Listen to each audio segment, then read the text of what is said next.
जिंदगी बदल देने वाली कहानियां आप सुनकर रह जाएंगे हैरान। बुद्ध के संग सबके लिए खुले रहते थे, सब उनके शिष्य बनना चाहते थे। कुछ लोगों को बुद्ध सीधे अपने संग में शामिल कर लेते थे, तो कुछ को कहते थे तुम एक दिन रात के लिए शमशान में जाकर रहो। इसी प्रकार एक व्यक्ति भगवान बुद्ध के पास आया और कहा मुझे अपना शिष्य बनाए। भगवान बुद्ध ने उस व्यक्ति से कहा कि तुम्हें मेरा शिष्य बनने के लिए एक दिन पूरा शमशान में बिताना होगा और तुम वहाँ जो भी सीखोगे मुझे आकर बताना होगा। उसके बाद ही तुम संघ में शामिल हो पाओगे। वह व्यक्ति यह सुनकर घबरा गया। उसने बुद्ध से कहा दिन में तो ठीक है, लेकिन रात में शमशान में रहना खतरनाक है। भगवान बुद्ध ने कहा कैसा खतरा? व्यक्ति ने कहा वह भूत प्रेत होंगे तो मुझे पकड़ लेंगे। भगवान बुद्ध ने कहा क्या तुमने भूत प्रेत को देखा है? व्यक्ति ने कहा नहीं, पर मैंने सुना बहुत है। पर कुछ लोगों को देखा है जिनमें भूत आ जाते हैं, वो अजीब अजीब हरकत करते हैं। तब बुद्ध भगवान ने कहा तो तुम्हारे पास ये सुनहरा अवसर है, भूत प्रेत होते हैं या नहीं। आज यह जानने की भूत प्रेत होते हैं या नहीं। तुम वहाँ एक दिन और एक रात गुजारो और फिर विश्लेषण करके बताना कि भूत प्रेत होते हैं या नहीं। अगर तुम्हें वह मिल जाए तो तुम उनका विश्लेषण करना कि वह कैसे होते हैं, और अगर नहीं मिले तो तुम यह भी जान पाओगी कि वह नहीं होते। तुम घबराना मत, वहाँ जो भी घटना होगी तुम मुझे उसे आकर बताना। व्यक्ति ने कहा ठीक है गुरुदेव, अगर आप चाहते हैं तो एक पूरा दिन और रात में शमशान में गुजार लूँगा। भगवान बुद्ध ने कहा ठीक है, अभी तुम आश्रम में आराम करो और कल सुबह ही शमशान के लिए निकल जाना। भगवान बुद्ध ने अपने चारों शिष्यों को कहा कि वह व्यक्ति कल शमशान जाएगा, तुम उसके पीछे जाना और उस पर नज़र रखना, उसका ध्यान रखना, पर याद रहे उसे यह बात पता ना चले कि तुम उसके पीछे गए हो। अगले दिन वह व्यक्ति बुद्ध के पास गया और बोला जैसा आपने कहा था मैंने शमशान के लिए निकल रहा हूँ। बुद्ध ने उस व्यक्ति से कहा ठीक है, अब तुम जा सकते हो। वह व्यक्ति शमशान गया। अगले दिन तो व्यक्ति भगवान बुद्ध के पास आया। बुद्ध भगवान ने उसे देखा, मुस्कुराए और बोले कि तुमने एक पूरा दिन पूरी रात वहाँ गुजारी, तुमने क्या देखा और क्या सीखा? व्यक्ति ने कहा कि मैं वहाँ सुबह सुबह गया, कुछ देर बाद मैंने देखा कि कुछ लोग एक अर्थी लेकर आ रहे हैं। कुछ लोग शमशान थे तो कुछ लोग बेहद खुश थे। वह कह रहे थे कि उस व्यक्ति ने अच्छे कर्म किए हैं, यह बहुत किस्मत वाला है। बेटे ने अपने पिता की चिता की अग्नि दी। उस बुजुर्ग के बेटे ने अपने पिता की चिता की अग्नि दी। वो कुछ देर वहाँ खड़ा रहा, उसके बाद एक एक करके सब लोग जाने लगे। थोड़ी देर बाद वह दो और अर्थी आई, जिसमें एक अर्थी किसी अमीर व्यक्ति की थी जो बहुत सजी धजी थी। उसमें बहुत सारे लोग थे, जबकि दूसरी किसी गरीब की थी, वो बेहद साधारण थी। उसमें कुछ ही लोग थे। अमीर व्यक्ति की चिता चंदन की लकड़ी पर जलाई गई, जबकि गरीब व्यक्ति की साधारण लकड़ी। पहले अमीर व्यक्ति की चिता को जलाया गया क्योंकि वह अमीर था, जबकि बाद में गरीब व्यक्ति की थोड़ी देर बाद दोनों व्यक्ति की चिता को जला दिया गया। उसके बाद सभी लोग वहां से चले गए, लेकिन मैं वहीं खड़ा उसे देखता रहा। भगवान बुद्ध ने कहा कि तुमने उनकी चिता को देखा, क्या समझा? व्यक्ति ने कहा कि भगवान बुद्ध दोनों की चिता समान थी, दोनों के शरीर उस चिता में जल गई, एक साथ रहे थे। उसके बाद दोनों उसमें चले गए। अंतिम में जो बचा वह भी एक जैसा ही था, उसमें कुछ अलग नहीं था, वह बुद्ध भगवान। उसके बाद वहाँ एक स्त्री की अर्थी आई। उस स्त्री का पति बहुत दुखी था और वह आए सभी लोग भी काफी दुखी थे। वो सभी उसके पति को सत्वान दे रहे थे। भगवान बुद्ध उसमें मैंने देखा कि बहुत लोग काफी ज्ञानी थे, ज्ञान की बातें कर रहे थे।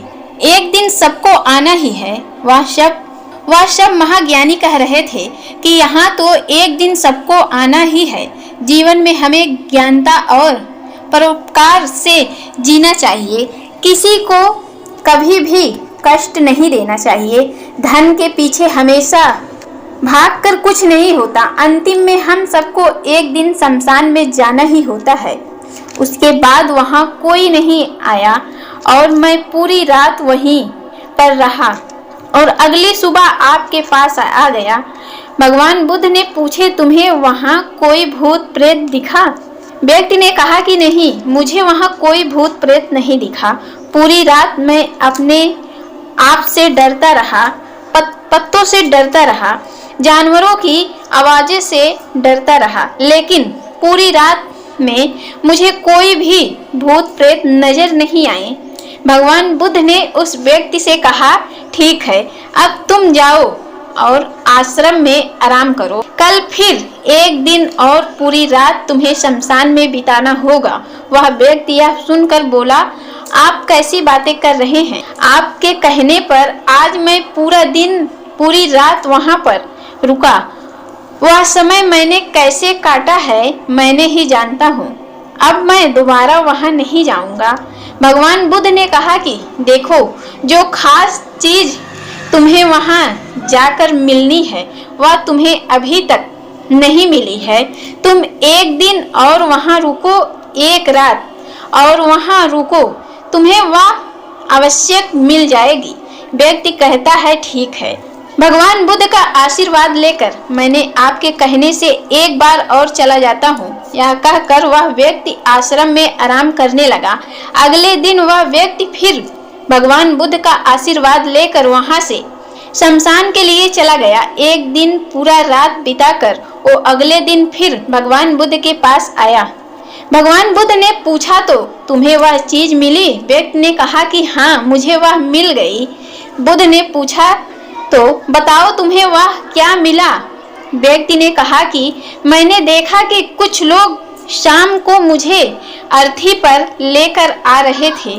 मेरे पीछे कुछ 15-20 लोग चल रहे हैं और मुझे 4 कंधे पर उठाकर रखा है। मेरे पिता आगे आगे चल रहे हैं। कुछ लोग मेरे ऊपर फूल फेंक रहे हैं और मेरे कुछ रिश्तेदारों मेरे पीछे चल रहे हैं। वो लोग बहुत दुखी हैं। मेरे पिता और भाई भी बहुत दुखी हैं। कुछ उन्हीं में से दुखी होने का नाटक कर रहे हैं, तो कुछ लोग मेरे पिता को चतवान दे रहे हैं। वही दूर खड़ा मेरा भाई बेहद दुखी है। कुछ लोग उसे चतवान देकर बोल रहे हैं कि तुम ही अब सबके इकलौते वारिस हो। तो कुछ लोग कह रहे हैं, वह लड़का तो अभी जवान था। यह गलत हुआ।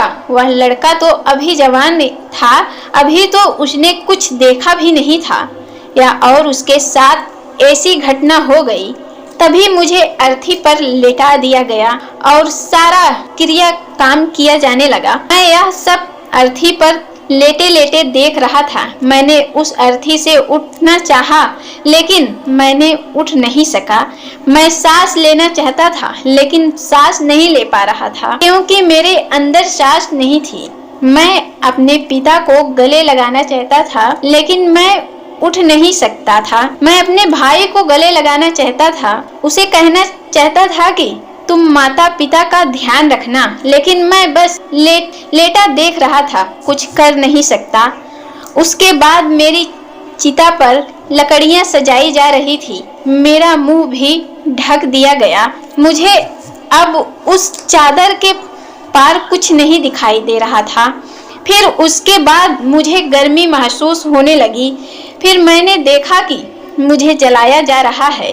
मेरे हाथ पैर जलने लगे, मेरी हड्डियां खाल सब जलने लगी। धीरे धीरे अग्नि और ज्यादा बढ़ गई थी। मैं वहां से उठना चाहता था, मैं सांस लेना चाहता था, मेरा दम घुट रहा था, मैं सांस लेना चाहता था लेकिन मैं ऐसा कुछ नहीं कर पा रहा था। मैं उस अग्नि में पूरी तरह से खो गया था। पूरी रात खुद को ऐसे ही चलता देखता रहा। बची हुई है उस पूरी रात ना तो मैं डरा ना ही मुझे डर का एहसास हुआ। पता नहीं कहाँ मैं पूरी रात खोया हुआ था और सुबह होते ही मैं आपके पास आ गया।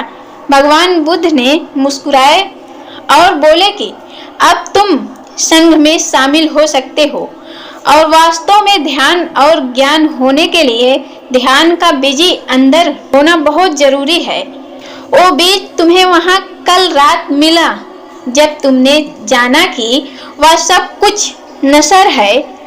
तो इस दुनिया में सभी व्यक्ति शमशान में जाने के लिए यहाँ तो देख लेते हैं कि सभी को वहां जाना है, लेकिन जैसे ही वहां से बाहर निकलते हैं वह यह सब भूल जाते हैं और फिर अपनी जिंदगी वैसे ही जीते हैं, वैसे ही कर्म करते हैं, वैसे ही कर्म करते हैं, अधर्म करते हैं, वैसे ही चंचल करते हैं और वैसे ही क्रूरता दिखाते हैं और जैसे ही शमशान में जाते हैं सब धार्मिक हो जाते हैं।